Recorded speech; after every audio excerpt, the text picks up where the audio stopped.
because the brands simply don't allow them to buy. People realize that it's not a normal luxury brand. People wait for years, sometimes 10, sometimes 15, for which watch you want. That sold almost out of 216 crore.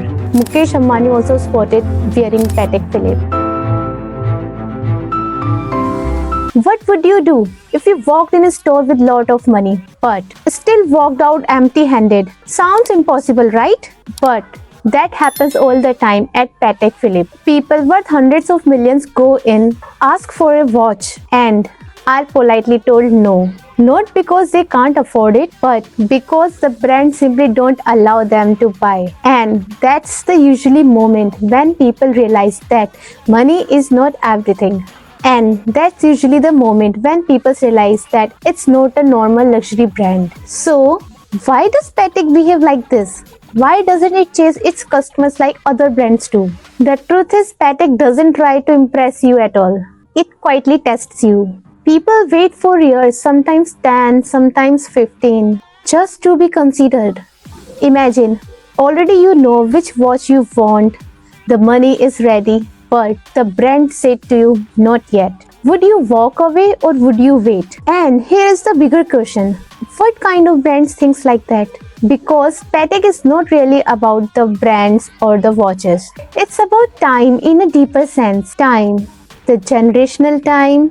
The family time. That's why their brand line isn't about craftsmanship or accuracy. It's about legacy. You never really own a Patek Philippe. You merely look after it for the next generations. When you hear that, you ask to yourself, would you buy the watch for yourself or for your upcoming generations? Now let me ask you something practical. Do you think Patek starts at the insane prices right away? Most people do, but that's not fully true. Some people enter the brand with Calatrava. Simple, round, almost invisible if you don't know about the watches. In India, you are still looking at 30 or 40 lakh rupees. That's considered the starting point. Then you move into complications. Watches that track calendars, leap years, mechanical details. Most people will never notice. Now you are crossing a crore. And then come the watches everyone is whispering about.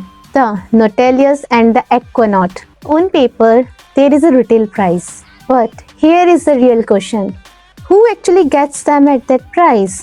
In reality, they trade 2 or 3 times more. And even then, money doesn't guarantee the access. So, what happens above that level? That's where grand complications sit. These are not simple watches that you go into the store and buy them. These are watches you saw at auctions, at the museums, and at the private collections.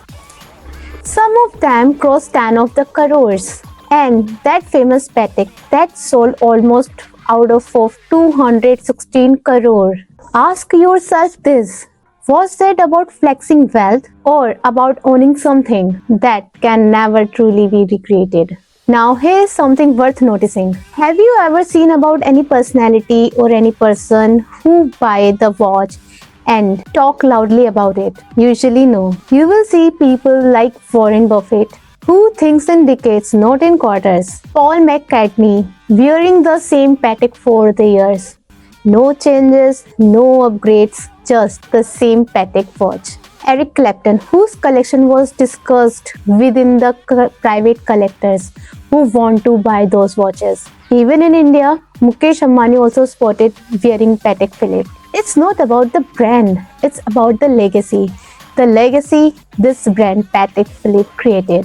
What's common between all of them? Do any of them need attention? And that leads to the another question. Why do expensive watches matter emotionally? Because they are not about telling the time. They are about marking moments, a milestone, a turning point, a life chapter. For many families, Patek isn't an accessory, it's an heirloom. Something passed down with stories, with the moments, and with the legacy from the family to the next generations. And here is the smartest part. Why doesn't Patek like everyone else?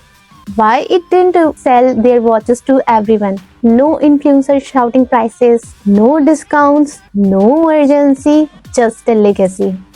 which these brands build. It's natural. The demand isn't created. The demand isn't hype. It's controlled. Desire grows quietly. In a world obsessed with noise, how often do you see that strength used as power? So, the next time you see Patek Philippe on someone's wrist, then didn't ask them about the price, ask them the moment, the experience when they first opened the box of that watch, Patek Philippe. Ask them how long they waited for this watch. Ask what moments it represents. Because if someone owns a Patek, those are not in hurry. And tell me this in the comments. Would you wait 10 or 15 years only for a watch? Or do you think luxury should be instant? If you like the stories about the brands the wealthy persons never explain, stay with me. This series goes much deeper. Thank you and subscribe the channel.